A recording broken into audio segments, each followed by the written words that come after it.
Hey, it's Benji Cole, son of Al Cole from CBS Radio and host of People of Distinction, the talk that gives an in-depth view of some of the most dynamic, intelligent, and successful people on the planet. Run to our website, peopleofdistinction.org for more info, or you can always email me directly at benji@alcoleenterprises.com. And on the line with us today, we have Chris Shockowitz. We're going to be discussing his amazing book, Silent Invasion, available for purchase through Amazon, Barnes & Noble, and listen, pretty much wherever books are sold. But people, if you want to gather everything that Chris has in store, do yourself a favor and head directly to his personal site. And that's ShockowitzSci-Fi.com. That's ShockoWitz sci-fi.com. There you'll find more information on Chris himself, more information on this fantastic book, Silent Invasion. You'll find hyperlinks set up to take you to the purchasing page. And people, get this, Silent Invasion is not the only book that Chris has written, okay? He's also developed a sequel to the book. It's called Colonizing Trappist. Now, there is also available on the site, so you're going to want to check those out as well. Now, of course, pick up Silent Invasion first. It is the first in the series of books. But definitely follow up with Colonizing Trappist after that. Once again, that's ShockowitzSci-Fi.com. And I will say, Chris was brought to our network, People of Distinction, by some of the best publishers in the business, Author Reputation Press. So if you or anybody you know have a book that they'd like moved, give yourself the best gift you could possibly give. Contact ARP and have their team move it for you. You can find out more information on them at AuthorReputationPress.com. People, it is an absolute pleasure to have Chris here on the line. Now, the moment you go to his Amazon, Barnes & Noble page, or directly through his personal site, ShockowitzSci-Fi.com, you start to do any research on his book, Silent Invasion, you know what you're in store for, okay? Now, it is a sci-fi action-packed narrative, and I don't know about you, but people, given the past 2, 3, what feels maybe like 50 years now by this point that we've been dealing with this pandemic and the variations of lockdown that we are all still to some extent going through. The political divide, the social unrest. Listen, there is a lot happening right now. There's a lot of challenges, a lot of obstacles. And I don't know about you, but I've been yearning for an exit, right? I've been yearning for someone, something to really just take me away from the day-to-day monotony that has become this COVID living situation. And this book, I'm telling you, is the perfect exit strategy, okay? It's a journey to just get lost in. And one of the underlying messages is really something that we can get behind and something that we could possibly see happening already, I guess, depending on your perception, right? One of the underlying messages really taken from the book is it's all about how really the dangers of humanity and the dangers that humanity can present to itself without the right structures in place. And I love that underlying message because people, again, as I mentioned, given the political divide that we have currently going on, and of course, we're not going to make this political. It's not what it's about, but we see a lot of uneasiness right now because of this divide. And really, for me, listen, I don't care about what you believe in. And I don't care if you believe what I believe in. At the end of the day, that's irrelevant, right? And I personally have always been someone that I'd prefer to be around people that aren't like-minded like me. I mean, to a certain extent, of course, I want to have my inner circle be people very similar to me. But outside of that, I enjoy having conversations with people that don't think like me. I enjoy having conversations with people that have varying opinions. I think we've gotten to the point now in society where those conversations have ceased to exist, at least to a certain extent, all right? I'm not going to blanket statement this entire thing. But bottom line is it's a dangerous position I feel like we are in. And I love the book that we're embarking upon because, again, we're talking about extreme circumstances here, right? This is why it's for entertainment, because it's so outside of the realm of possibility, at least at this time, that it's still somewhat entertaining. But if it continues along this way and we continue to have this divide and we're not able to have these conversations, how detrimental can society be to itself? I think it's a very interesting question, a scary question, but a very interesting one to say the least. And Chris is the expert, okay? He's written this book, he's done the research, and he is going to be able to articulate it much better than I ever could. So let's jump right in. Chris, first and foremost, man, welcome to People of Distinction. Thank you for being a guest. How you doing today? Doing very good. Thank you, Benji, for having me. Of course. Absolutely. Well, thank you for being a guest. We're really looking forward to this. Start by telling our listening audience a little bit more about your background, please. Well, I really got into science fiction when I was about 10 years old. And as I was growing up, I was always somebody who was fascinated with the way things worked. So in high school, I'd be the guy in the auto shop working on, cars. I had built several big block Chevy Camaros that I used to race when I was in my early teens or late teens and early 20s. But then I started really getting more into science, and I went to San Jose State University where I was studying for a physics degree, and I was, working during the day, going to school at night. Took me a long time to get to the finish line. But when I did, I got a job at Intel Corporation, this is the company that basically makes the chips and most of the servers and the PCs around the world. And I worked there for 25 years. When I retired, I was director of application development for IT engineering, which I basically did all of the work around everything that made the company run internally. In that particular job, I worked in various different jobs, with sales and marketing, finance, logistics, etc. So pretty well rounded from a business perspective. And then kind of in parallel with that, in my off time or when I'm traveling, I would always be reading science fiction novels.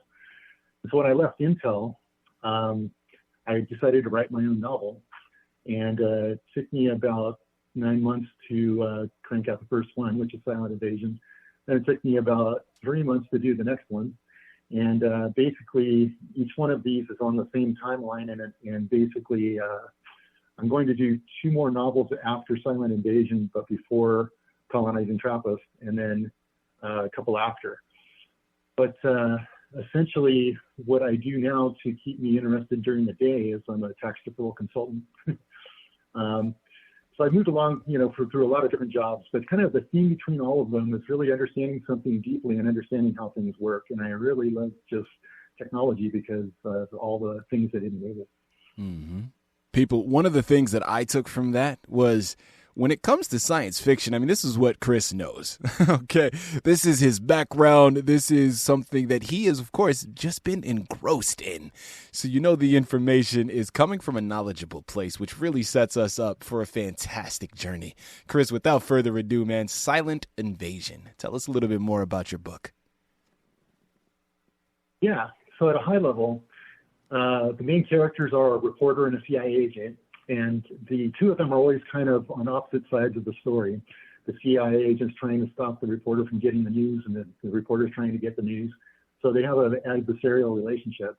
But they basically end up crossing paths again in a remote portion of Africa, where they basically discover significant atrocities against humanity that appear to be basically a test run for what's to come on a much larger scale.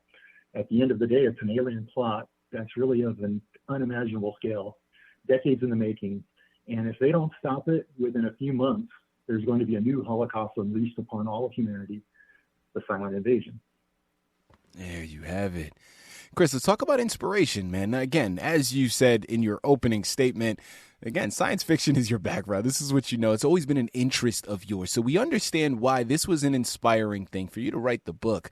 Now, when it comes to writing itself, talk to us about the inspiration behind that and your love for creative writing.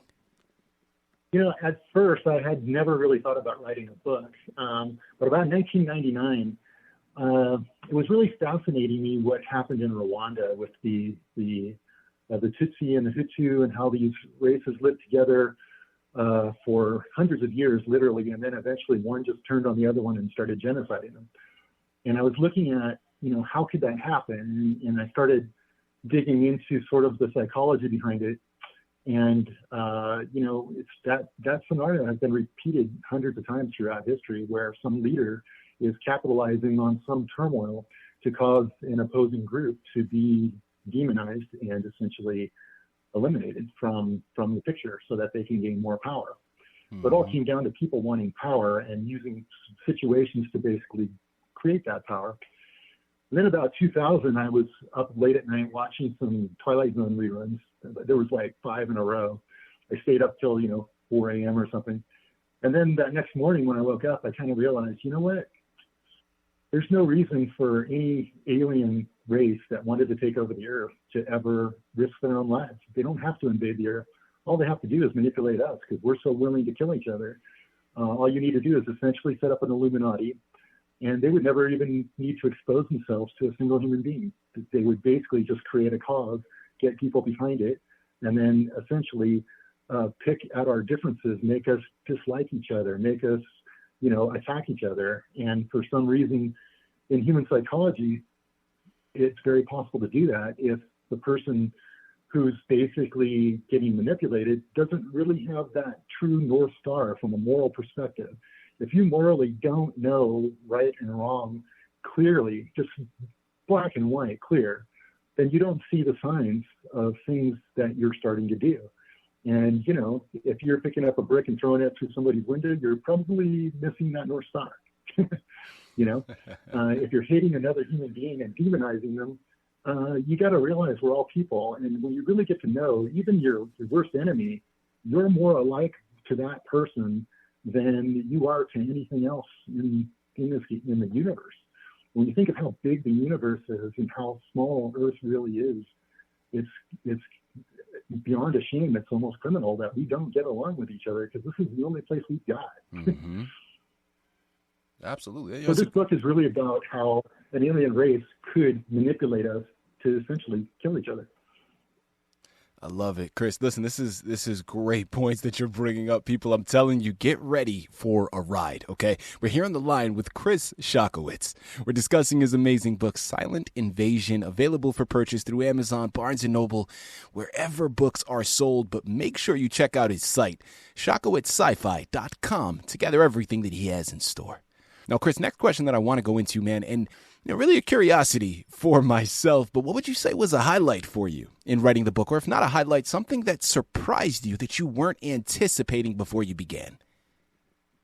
One of the things I do is I do a lot of research. So everything, this series of novels is along a timeline. And, I was a technologist for 25 years. So what I did is I went and researched what technologies would actually work at given points in time. Mm-hmm. So everything that are in my books are actually realistic to the time frame that it's actually feasible technology. So that was a lot of fun, but it was also kind of surprising that there's some extremely significant breakthroughs that we are just on the threshold of. The cell phone has changed everybody's life. The computer has enabled so many different things in our society that, everything from medicines to, being able to, text your grandma or whatever, that technology has caused a significant breakthrough, but the breakthroughs that are coming are quite significantly greater. So, the combination of the computer and the cell phone, we're less than 10 years away from things that would basically make energy incredibly cheap, things that would change our ability to decide on how the human genome, would work for your children. I mean, fundamental things that are just gigantic, right, in terms of their implications. And again, I think what it comes down to is we have to go into these changes realizing that they can be used for good or for evil, and not just evil like, killing other people or whatever, but my book goes into a lot about how people can be manipulated to follow a cause that may not truly be just, but appear to be just on the surface. Mm-hmm. So, as these technologies evolve, the thing that was very interesting to me is really the moral dilemmas that come into almost every one of them about, how do we go use these things and always point the result toward, the best result for society and not necessarily the best result for a single individual or group of individuals. I did just want to add one brief thing. That the books that I write are clean. I don't need to use swearing, sex, or violence to, build a story. And so, basically it's appropriate for anybody 11 years and older. Chris, I want to give you the opportunity to go into a brief description. We do have a few minutes left here. Now, it's really dealer's choice. Nobody knows the books as well as you do, right? So we could talk about Colonizing Trappist, which is already out, or we can talk about the other two books that you have in motion right now, since those are going to be in between those two books. But please tell us about what's upcoming and what's on the horizon. Yeah, well, Colonizing Trappist is further in the future where humanity's kind of overcome its epic self-struggle that are in the other 3 books.